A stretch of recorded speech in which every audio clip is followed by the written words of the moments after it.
ذبیح الله مجاهد د خبرو لنډیز څه و؟ آیا طالبان به سولې ته کار وکړي؟ طالبان د ښځو د کار او نجونو تعلیم اجازې په اړه څه وایي؟ د بیرغ په اړه طالبان څه نظر لري؟ د رسنیو د کارکوونکو په اړه څه وایي؟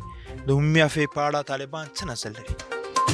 سلامونه او نیکې هیلې د ABC پښتو میډیا قدرمنو لیدونکو، هیله مند یم چې تاسو به ښه یاست. ستړي مه شئ، وخت مو په خیر. ویان عبدالله حافظ. پام وکړئ د ذبیح الله مجاهد د خبرو لنډیز ته. په هېواد کې به ټولې وسلې ټولېږي، نور به د جنګ شاهدان نه یو او یو مشترک او ګډ حکومت به جوړو چې ټول چارواکي پکې ګډون لري او یو ځای سره د حکومت په اړه مشورې وکړو. د امریکایانو سره ژباړونکو به ګډون که په هره برخه کې چا د پخواني نظام سره دنده ترسره کړې وي، موږ ورته په ټوله کې عفو اعلان کوو او موږ ورسره هېڅ کار نه لرو. دوی ژوند هر څه امن کې دي او د یو سولیز او امن افغانستان کې به ژوند کوي. یو طالب د چا کور ته په دې پلمه چې ګواکې تاسو په پخواني نظام کې دنده ترسره کړي او موږ به د کور پلټنه کوو، د دې حق نه لري.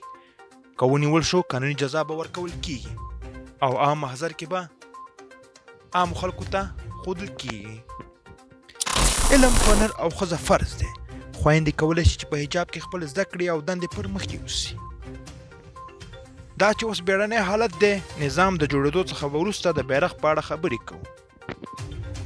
ګاونډیان یا نور هېوادونو ته به زموږ له لورې ګواښ یا ستونزه نه وي. نړۍ سره به ښې اړیکې پالو. دا و د ذبیح الله مجاهد د خبرو لنډیز. د نورو ښکلو راپورونو، خبرونو او نورو جالبو معلوماتو لپاره د ABC پښتو میډیا سره اوسئ.